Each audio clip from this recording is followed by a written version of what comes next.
Greetings, this is Father Michael with our word of the week. This week's word is spring cleaning.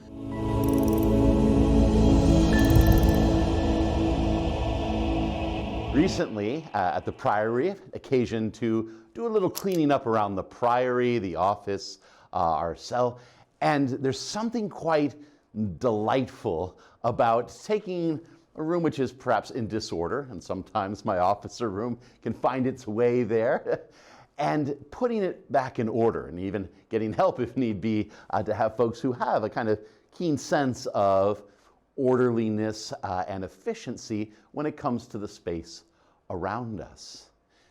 Lent is, as I mentioned last week in our Lent-ing episode, a kind of spring, and so the adventure of Lent, the time of Lent, is a time to clean up so that we might enjoy the fullness of life and spring when it comes come Easter Day. Now I noticed doing this spring cleaning for myself, there were three kinds of moments that were effective in cleaning. First of all, you just find a lot of stuff that you have never really used. It's just kind of there and you're best to let go of it. It's either trash or can be moved along, right? So literally to let go of lots of stuff. And there's something very easy, freeing about that. Secondly, though, the things that you choose to keep and that you kind of confirm in their operational use and their effectiveness, you kind of reestablish a connection with them, saying, yes, this is of use. You kind of confirm by your choice to put them in a particular place or have a particular space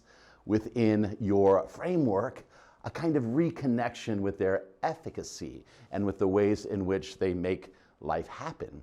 And thirdly, there's a category of stuff that we live with that perhaps we acknowledge their value, but we think, you know what, I can put this to better use either somewhere else or give it to someone else or employ it in a different way than it's currently being employed.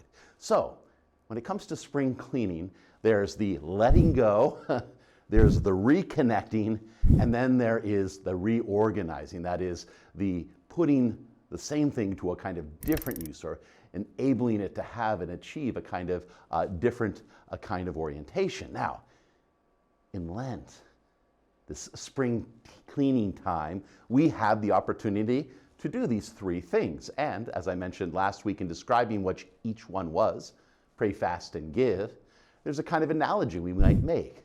First of all, fasting, by saying no to even the good things in our life, we help to let go of those things that kind of clutter our lives and frankly we take for granted and become comfortable in order that they not burden us with their demands.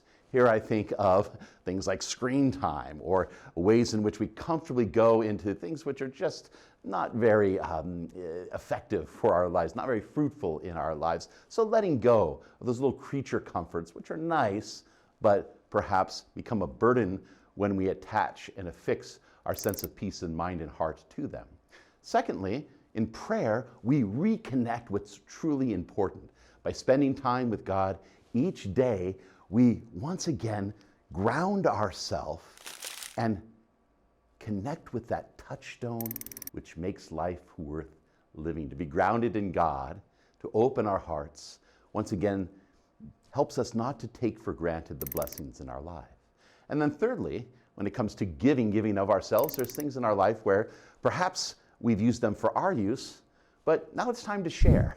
It's time not simply to hoard those blessings or to be grateful for what we have, but to, in a sense, play it forward, to give generously in every way. And when this happens, when we're able to let go, to reconnect, and to give of ourselves, then spring cleaning begins to happen. I wish I could show you a before and after shot of my office, which was a little bit, I'll just say, had all the earmarks of activity to now its current state, which you'd have to take the picture quick before it gets back to that state. But it's so free and it's so nice. You just feel so comfortable. Everything's in its place in that way. In our gospel, Jesus is transfigured. He shows his glory, his resurrected body. Before it happens, why? As a kind of snapshot of what the future looks for all of us who follow Christ. Christ is transfigured in order for us to see what our destiny is. Like taking a snapshot of a perfectly clean and ordered room to help us whose lives and rooms are a bit disorganized, he lets us know by pray, fast, and give, we are availing ourselves of the grace which has put ourselves onto a destiny of transformation, of transfiguration. These now, as we enter into Lent, less than 40 days to go, we are called to do a little spring cleaning, to let go, to be grounded, and to give of ourselves that we might have fresh and clean spring rooms and lives to be transfigured by his light come that glorious Easter day. Amen. Amen.